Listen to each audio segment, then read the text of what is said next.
Hey guys, Asa here for the 6th, 7th? I forgot.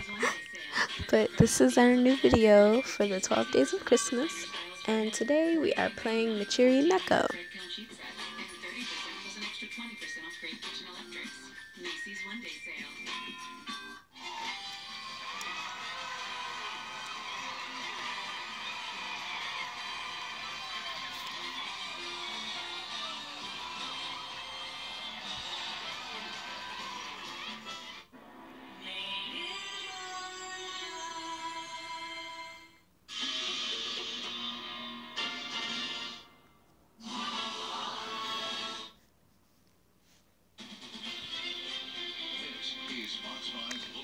Also guys, sorry the video came out really late, but I kinda just got home, so yeah. And I almost forgot about it. Uh-oh. My screen froze. No. My screen froze. I have to start over.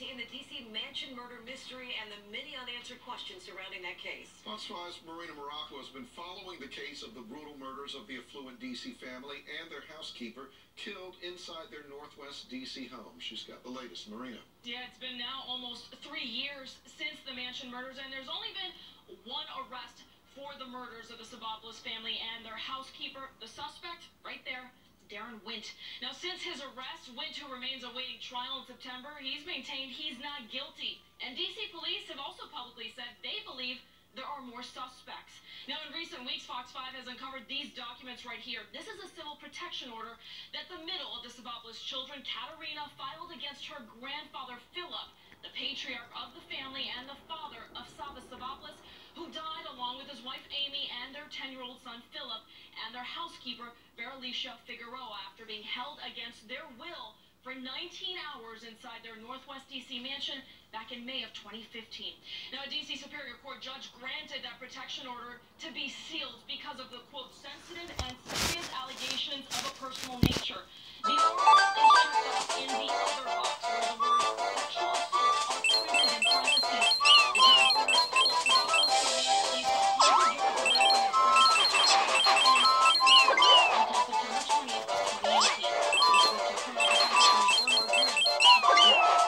Essentially, what you want, or what you're saying to the judge, I want that person to stay as far away from me. Sexual contact will occur, cherry-picking, look, and feel like that. So, what the judge did is to bring this to a limit. This is very unusual. Guys, it's a very long time to order someone to stay with another human being. Now, we should be clear, Philip Savopoulos has not been charged with anything in relation to the order. I spoke to D.C. police sources with knowledge of the I hope this investigation, music and isn't they say copyrighted. detectives have interviewed Philip Savopoulos several times, and he has always cooperated with investigators. But they maintain detectives are still nearly 3 years later looking at other possible suspects. And for now, a grand jury still remains open in the case, despite Darren Wint's arrest and the murder charges he faces.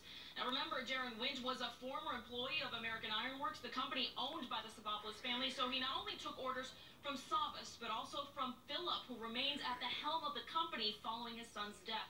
So why would a grand jury still remain open? Once you get indicted, you set a trial date. Then the grand jury expires. It's over. This grand jury is still open, which is bizarre.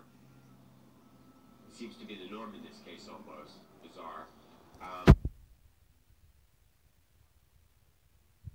The prosecutor no longer has subpoena power. They can't get records. They can't get things that you can't get, they can get by subpoena power. So what they'll do is take a subpoena, give it to the foreperson of the grand jury, juror, and say, we need this, sign it. And then, let's say, for example, that Kat went to the hospital because she was sexually assaulted. You or I could never, ever get those records unless we got a release from the young lady, from Katerina. She's not going to give us that. They could go over top of that, and through the grand jury, they could get those records. As you just saw, there is a lot to break down in the case. Tomorrow morning, Fox 5 will be launching another podcast episode of the Mansion Murders. I sat down with Sarah Fraser, who spoke to Bernard Grimm, and a trust and will attorney who helps walk us through even more explosive information in the case. Sarah Fraser will be breaking this all down on Fox News Morning and Good Day DC tomorrow, and you can subscribe to that podcast on iTunes by searching The Mansion Murders. Tonight, a new twist in our Fox 5 investigation into grade fixing in Prince George's County Public Schools. We learned the school system knew more than a year ago that some students were graduating even though they did not have the records to prove students earned a diploma. Our investigation led to a recent state audit that showed students were graduating without meeting state requirements and that grades were changed improperly. Up until now, school leadership denied knowing there were issues despite performing its own audit in 2016. Today, Fox 5's Lindsay Watts spoke with the school CEO, Dr. Kevin Maxwell. When the board members came forward with these claims that some students were graduating who shouldn't, you called it all politically motivated, but you knew at the time that there was something to this. So why didn't you just come forward and present the internal audit findings at that point? So there's a difference between the what and the how. When we do audits, and we do these to improve our practices and to get better, and again, we do a lot of audits, MSDE does audits of us.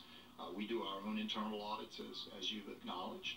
And what we do with those audits is work to make sure, again, that we implement the No. procedures. I got caught by the lion. Fox 5's Lindsay Watts is at tonight's school board meeting. She will have a live report coming up tonight on Fox 5 News at 10. We have the latest now on the tax reform legislation making its way through Congress. This is going to be kind of a shorter video because I have to get to my homework because that's most important. So we're going to go one more time and then that'll be all. Oh, that's a new kitty cat I got. But I already have one of these, so it's not really special. The legislation is expected to pass both chambers. Earlier today, House Speaker Paul Ryan praised the legislation. This promise being kept today is one of the most important things we could do to get the U.S. economy growing faster, to help people get bigger paychecks, to have a fairer tax system, and to simplify the system so people can have more peace of mind. Democrats have slammed the bill, saying it will not benefit the middle class as promised, but will benefit corporations and the wealthy. We're learning new details now about that deadly Amtrak crash near Seattle that killed 3 people and injured 70 others. Tonight, officials say critical safety technology designed to automatically slow or stop trains that are going too fast was not working on that section of track where the train derailed. The technology known as positive train control was scheduled to be operational by spring ahead of the federal deadline. The NTSB is looking at the data recorder. It showed the train was going 50 miles over the speed limit at the time of the crash. They are also reportedly looking at whether the engineer driving the train was distracted by a fellow employee. Are you refusing to come to the bathroom? This is just into the Fox 5 newsroom. It's new I have video, lots of cats. and it shows Prince George's County Police talking to ANC Commissioner Paul Trantham through a bathroom door after Trantham was arrested on DUI charges early this morning. Police say he was swerving on Indian Head Highway, refused to take a sobriety test, and was taken into custody. Officers say that once inside the police station, Trantham locked himself in a bathroom and refused to come out. Trantham has been charged with a DUI as well as resisting arrest. A Virginia nonprofit took a major hit from a thief over the weekend. New tonight, we're getting a look at the surveillance video that shows the suspect emptying registers at House of Mercy. That's a faith-based thrift store and food pantry in Manassas. Fox 5's Evan Lambert is there tonight live. Evan.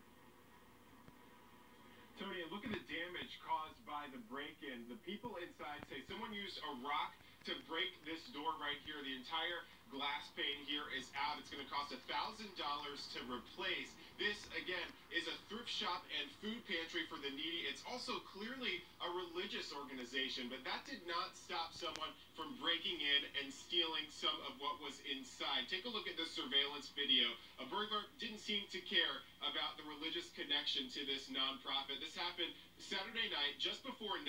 You see the man wearing a face covering, a hoodie, and gloves go straight for the register and empty empty the cash into his pockets. He even takes the drawers with the coins inside. Not that any business should be targeted by a thief, but this one, House of Mercy, is all about giving back to the poor. Sales from the thrift store go right back into stocking a food pantry for needy families. And this burglary hits way harder during the holidays when families need House of Mercy most. There's a lot of folks, I mean, this is where they're getting their only meals. And this whole thrift store works on putting food in the pantry. We're nonprofit. 85 cents of every dollar that we go through this register, we buy food with.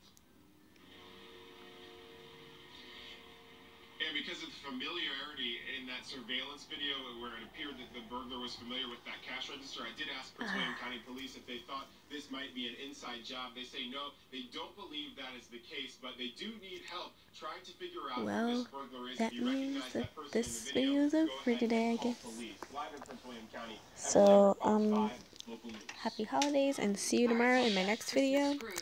And please don't forget to like and subscribe, and also comment below suggestions for my next video. Bye!